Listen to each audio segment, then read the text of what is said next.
السلام علیکم ورحمۃ اللہ وبرکاتہ۔ الحمدللہ رب العالمین والصلاة والسلام علی رسولہ الکریم وعلی آلہ واصحابہ اجمعین، اما بعد فاعوذ باللہ من الشیطان الرجیم، بسم اللہ الرحمن الرحیم۔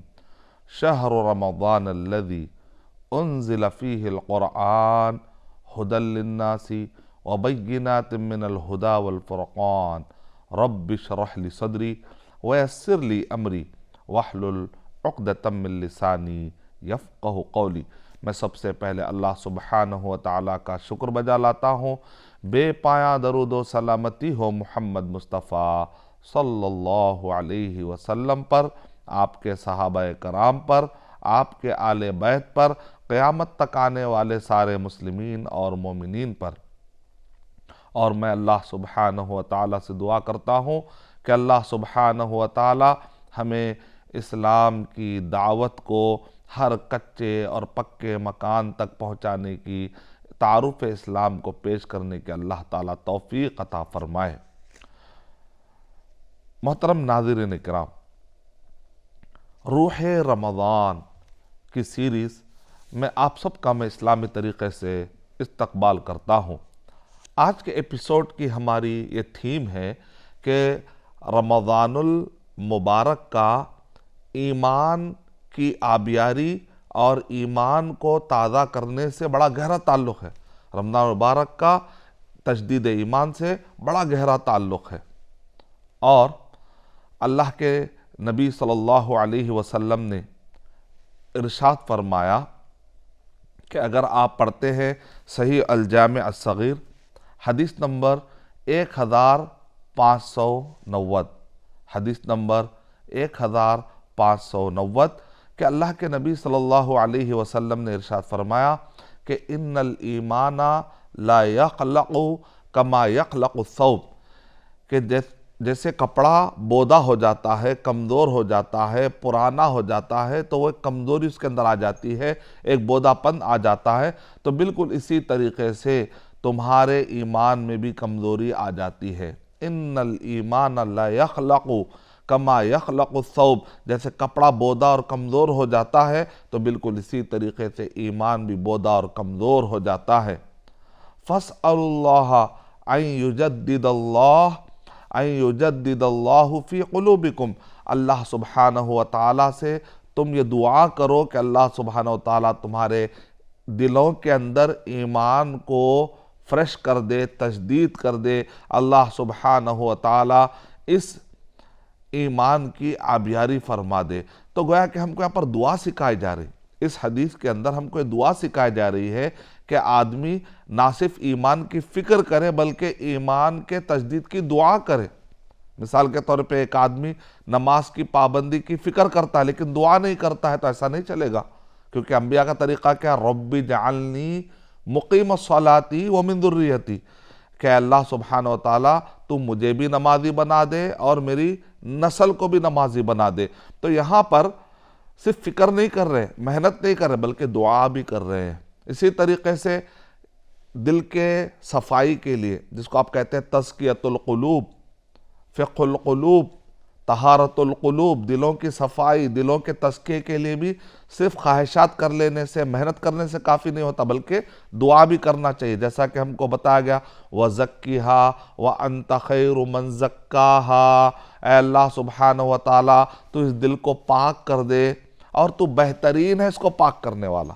ہم جا کر کہتے ہیں مولانا میرا دل پاک نہیں ہو رہا ہے، مولانا میرے اعمال پاک نہیں ہو رہے گناہوں سے، ٹھیک ہے آپ مولانا سے کہتے ہیں، نصیحت کی حد تک بہت اچھی بات ہے، لیکن آپ اللہ سے ڈائریکٹ کہیے وَزَكِّهَا وَأَنْتَ خَيْرُ مَنْ زَكَّاهَا۔ تو بالکل اسی طریقے سے یہاں پر اللہ کے نبی صلی اللہ علیہ وسلم ارشاد فرما رہے ہیں فَاسْأَلُوا اللَّهَ، تو تم اللہ سے مانگو ان یجدد اللہ فی قلوبکم، کہ اللہ سبحانہ و تعالیٰ تم ان یجدد الایمان فی قلوبکم، کہ اللہ سبحانہ و تعالیٰ تمہارے دلوں کے اندر بھی ایمان کو تازہ کر دے۔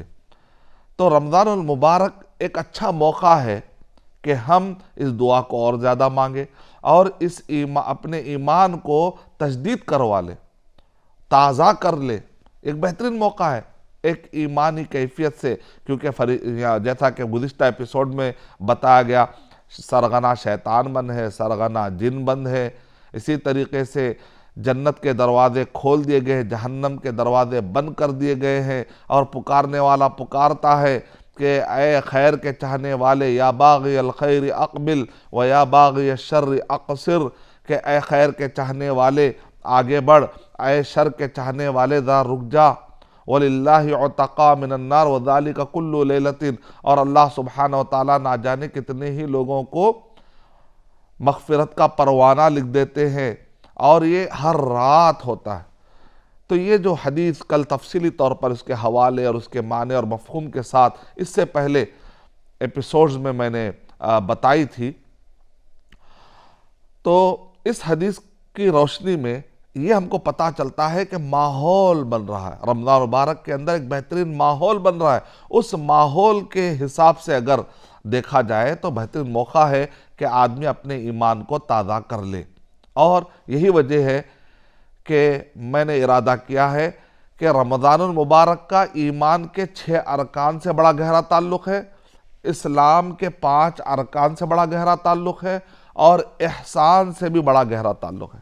حدیث جبرائیل صحیح مسلم حدیث نمبر 8 کے مطابق یہ ہے کہ اللہ کے نبی صلی اللہ علیہ وسلم کے پاس جبرائیل علیہ السلام آتے ہیں، اور آ کر اللہ کے نبی صلی اللہ علیہ وسلم کے پاس کچھ سوالات کرتے ہیں۔ تو اس میں سے جو سوالات ہیں اس میں سے ایک سوال کیا ہے؟ مل ایمان، مل اسلام، دوسرا سوال، تیسرا سوال مل احسان، اے اللہ کے نبی صلی اللہ علیہ وسلم ایمان کیا ہے، اور ایک سوال اسلام کیا ہے، اور ایک سوال احسان کیا ہے۔ تو رمضان مبارک میں اگر ہم علمی طور پر رمضان مبارک گزاریں گے تو گزارنے کا معنی اور اس کی معنویت بڑھ جائے گی۔ جہل کے طور پر رمضان گزاریں گے تو آپ کو نہ اس کی لذت کا اندازہ ہوگا، نہ حلاوت ایمان کا اندازہ ہوگا، کیونکہ ایمان اور علم ساتھ ساتھ چلتے ہیں۔ جہاں علم مس ہو جاتا ہے تو ایمان کی لذت کھو جاتی ہے، جہاں علم بڑھ جاتا ہے تو ایمان کی لذت میں مٹھاس آنے لگتی ہے۔ تو یہ الفاظ سمجھنا بہت ضروری ہے، کیونکہ رمضان المبارک میں جب آپ داخل ہو چکے ہیں اور رمضان المبارک میں آپ تیاری کرنا چاہتے ہیں تو ایمان، احسان اور اسلام، ان چیزوں کو اپنے اندر بڑھانے کی کوشش کرنی چاہیے، اسلام کی کیفیت، ایمان کی کیفیت اور احسان کی کیفیت۔ تو جبرائیل علیہ السلام نے جو سوالات کیے ان جوابات پر غور کرتے جائے، اور یہ بھی دیکھتے جائیے کہ رمضان مبارک سے اس کا کیسا گہرا تعلق ہے، اس پر بھی غور کریں گے انشاءاللہ۔ ایمان کیا ہے؟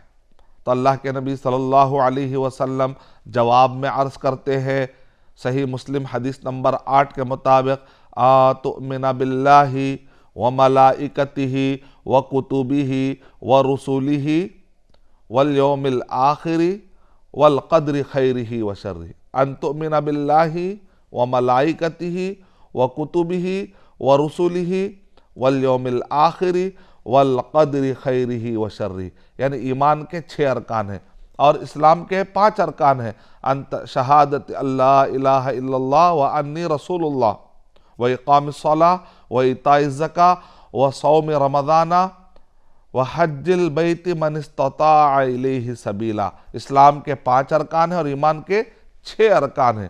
تو ایمان کے جو 6 ارکان ہیں، رمضان المبارک کا ایمان سے بھی اور اسلام سے بھی بڑا گہرا تعلق ہے۔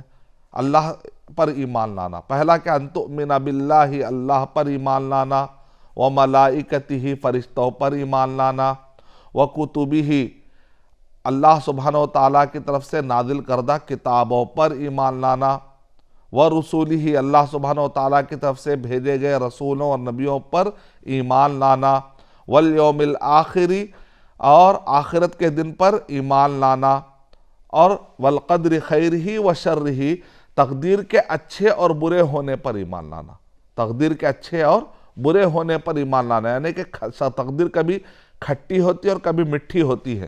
عقیدی کتابوں میں لکھا گیا حلوہ و مرہ، یعنی اس کا مطلب سمجھایا گیا کہ تقدیر کبھی کھٹی ہوتی ہے اور کبھی مٹھی ہوتی ہے، یا کبھی جو ہے حلوی ہی مری، کبھی کڑوی ہوتی ہے اور کبھی میٹھی ہوتی ہے۔ یعنی الفاظ پر غور کر کے محدثین نے، فقہا نے اور علماء عقیدہ نے جو الفاظ استعمال کیے اس پر بھی ذرا غور کرتے جائیے۔ تو ایمان کے جو 6 ارکان ہیں، رمضان سے اس کا بڑا گہرا تعلق ہے۔ جب آپ کہتے ہیں اللہ پر ایمان لانا، جب آپ کہتے ہیں اللہ پر ایمان لانا، تو ظاہر بات ہے یہ رمضان مبارک لانے والے بھی اللہ سبحانہ و تعالیٰ ہے، یہ رمضان مبارک کا ماحول قائم کرنے والے بھی اللہ سبحانہ و تعالیٰ ہے، یہ چاند دیکھ کر جو ہم شروع کریں اس چاند کو پیدا کرنے والے بھی اللہ سبحانہ و تعالیٰ ہے، سورج غروب ہونے پر ہم افطار کرتے سورج کو پیدا کرنے والے بھی اللہ سبحانہ و تعالیٰ ہے۔ تو یہ کائنات کا پورا جو نظام چلانے والے اللہ سبحانہ و تعالیٰ ہے۔ تو بندہ جب روزہ رکھتا ہے تو چھپ کر بھی نہیں کھاتا، وہ چاہے تو ٹوائلٹ میں، باورچی خانے میں، روم بن کر کے کھا سکتا ہے۔ آخر وہ کون سی طاقت ہے جو اس بندے کو روک رہی ہے؟ وہ چاہے تو کھا سکتا ہے چھپ کر، لیکن وہ نہیں کھاتا ہے۔ کیوں نہیں کھاتا ہے؟ کیونکہ اللہ اسے دیکھ رہا ہے۔ ان اللہ کان علیکم رقیبا، اللہ سبحانہ و تعالیٰ اس کو دیکھ رہے ہیں۔ بے شک اللہ سبحانہ و تعالیٰ تم پر رقیب ہے، اللہ سبحانہ و تعالیٰ مراقبہ کر رہے، دیکھ رہے ہیں، بصیر ہے اللہ سبحانہ و تعالیٰ، سمیع ہے اللہ سبحانہ و تعالیٰ۔ تو بندہ روزے کی حالت میں بری بات نہیں کرتا، جھوٹ نہیں بولتا، گندگیوں سے دور رہتا ہے، اور اسی طریقے سے وہ طاقت رکھتے ہوئے بھی چھپ کر بھی نہیں کھاتا۔ اس کا مطلب کیا نکلا؟ اس کے ذہن میں بات چل رہی ہے کہ میں روزہ کس کے لیے رکھا ہوں؟